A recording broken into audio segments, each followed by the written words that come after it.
इस क्वेश्चन में ओ सर्किल का सेंटर है और हमें ये वाला एंगल 50 डिग्री दिया हुआ है और हमें y बताना है कि y कितना होगा, है ये एंगल बताना है y, और ये वाला भी एंगल बताना है x।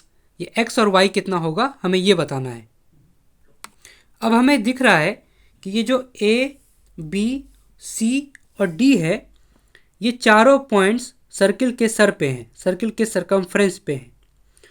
ये जो चार साइड है 1, 2, 3 और ये 4 है ना, 4 साइड का मतलब है कि ये क्वाड्रिलेटरल हो गया और क्वाड्रिलेटरल भी है और इसके चारों पॉइंट्स, चारों वर्टिसेस इस क्वाड्रिलेटरल के सर्किल के सरकमफ्रेंस पे हैं। इसका मतलब ये हुआ कि ये एक साइक्लिक क्वाड्रिलेटरल हुआ। साइक्लिक क्वाड्रिलेटरल वो होता है जिस क्वाड्रिलेटरल के चारों पॉइंट्स, चारों वर्टिसेस है ना, वो सर्किल के सर पे हो, सर्किल के सरकमफ्रेंस को टच कर रहे हो, तो उसे हम साइक्लिक क्वाड्रिलेटरल कहते हैं। इसकी प्रॉपर्टी ये होती है कि इसके अपोजिट वाले एंगल्स ऐड होके 180 होने चाहिए। इसका मतलब ये हुआ अगर ये 50 डिग्री है तो ये कितना होगा, इन दोनों को मिलकर 180 होना चाहिए। ये साइक्लिक क्वाड्रिलेटरल की प्रॉपर्टी होती है। अगर ये 50 है, 50 में कितना ऐड करें जो 180 हो जाए, तो 130 डिग्री है ना, 130 इसमें ऐड करेंगे तो 180 हो जाएगा।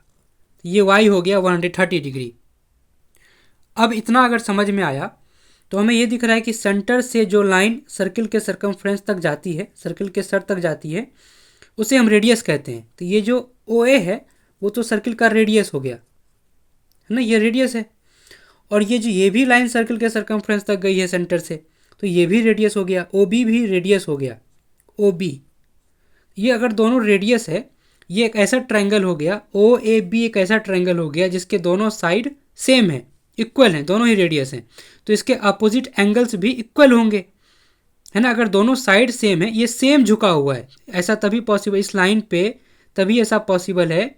अगर ये एक 8 सेंटीमीटर की लाइन है, ये भी एक 8 सेंटीमीटर की लाइन है, दोनों जितना ये 8 से झुका हुआ है ये लाइन, उतना ये भी झुका होगा।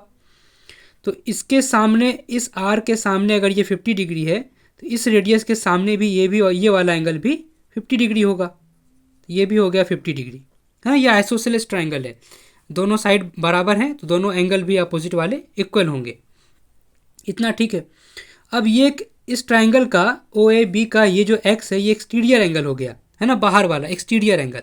तो एक्सटीरियर एंगल जो होता है, एक्सटीरियर एंगल जो होता है वो अंदर वाले दोनों एंगल के सम के बराबर होता है ना। ये एक एक्सटीरियर एंगल है, इसके अंदर में जो दूर में जो दोनों एंगल है, इन दोनों को अगर ऐड करेंगे तो वो इसके बराबर होगा। तो 50 + 50 कितना होता है 100, तो x हो जाएगा 100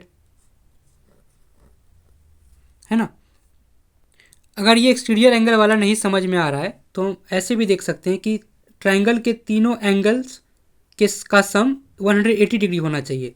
तो उसमें से 50-50 ये खा गया, तो इसको कितना मिलेगा, 50 + 50 100 तो ये दोनों मिलके खा गए, तो बचा 80 डिग्री, तो 80 डिग्री इसको मिलेगा।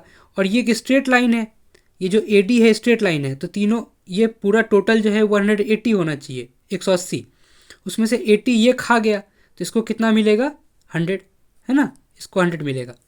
ठीक,